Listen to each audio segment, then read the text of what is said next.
Ladies and gentlemen, welcome our reigning Miss Solomon Islands plus our Miss Solomon Island Pageant 2024 contestants.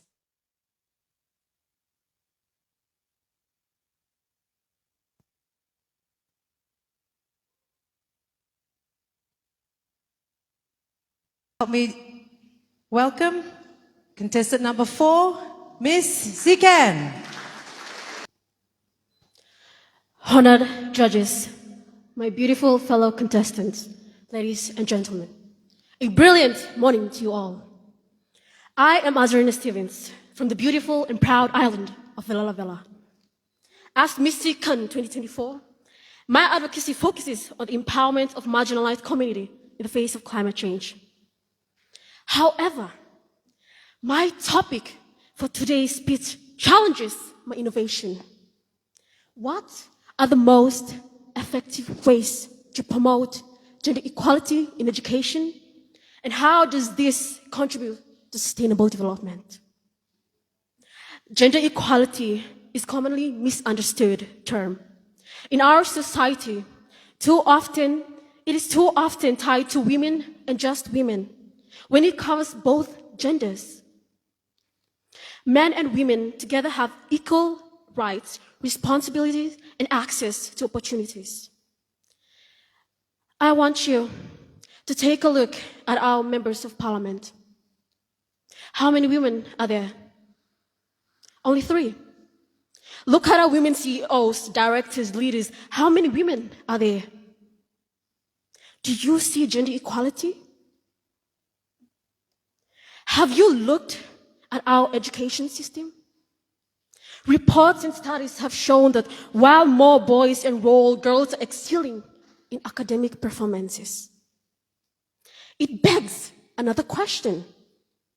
If girls are doing better, why are there not more women in the upper seats, the roundhouse, in senior leadership, and heading businesses? If more boys are failing in furthering education, how is it so many men still gatekeep higher positions of authority?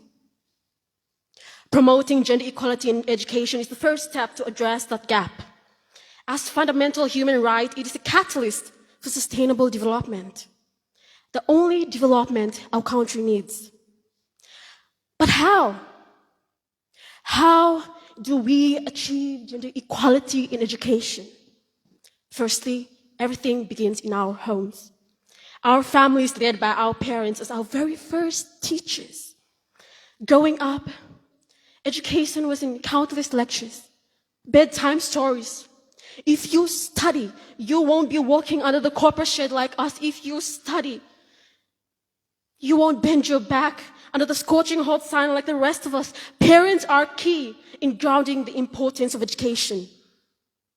A father might teach his daughter that maths is needed to build a shelf. A mother might teach her son that home economics is important if he wants to own a tourist ecolodge one day. The second strategy is identifying the barriers and creating solutions in attitudes and in systems. As mentioned, more boys are enrolled compared to girls.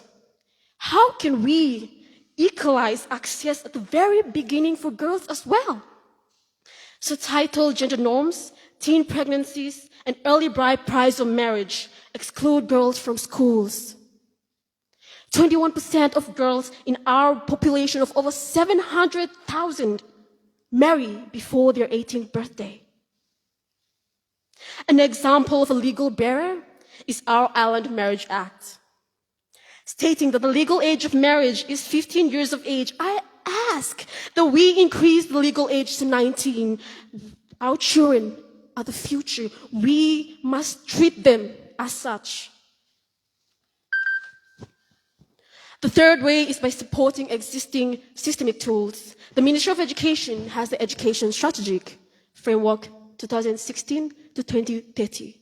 One of its main strategies is the emphasizing of equity, inclusion, and gender equality. Amongst other outcomes, equal enrollment and quality education means more girls access to education and more boys remain interested in it.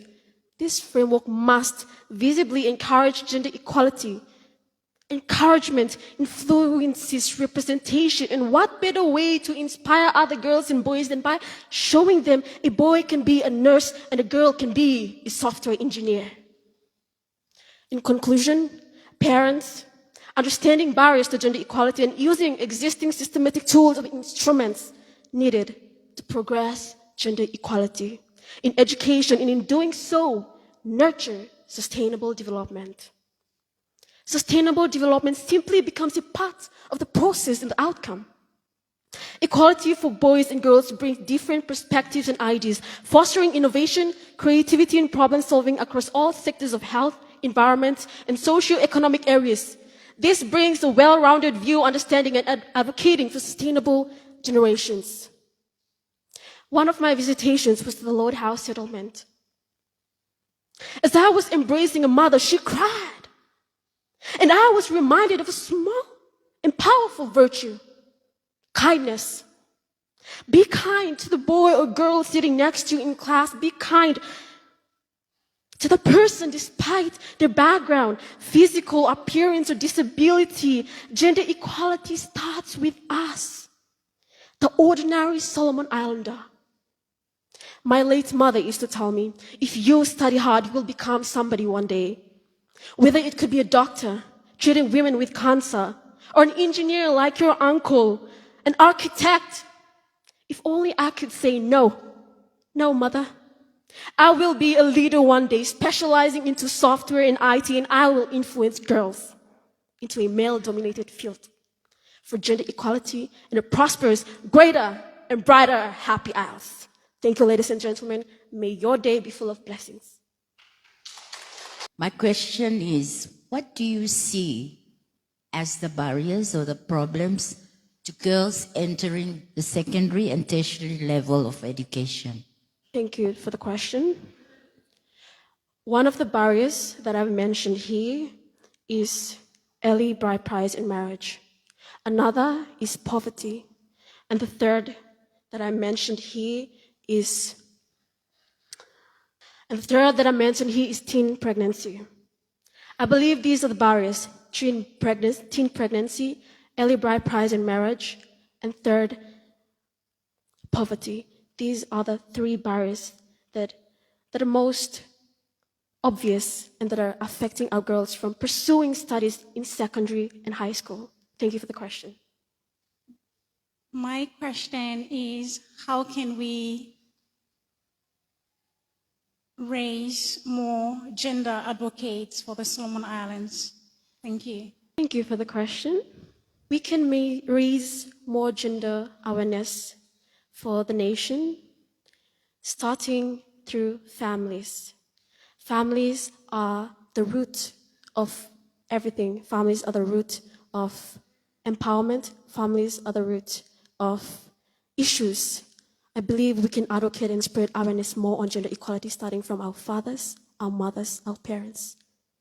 Because gender equality, it does not only for women, gender equality is for all of us. Gender equality is for men and women and all genders. Therefore, it starts within a home. A father can tell his daughter that, yes, you can take industrial arts and you can be pursuing studies in IT. Or a mother can encourage her son that, yes, it is okay to take economics, home economics, and to pursue career in nursing in the fields that are mostly female-dominated, such as law, for instance. We have most of our ladies in law. Thank you for the question. Thank you. Ladies and gentlemen, put your hands together for contestant number 4, Miss SICAN.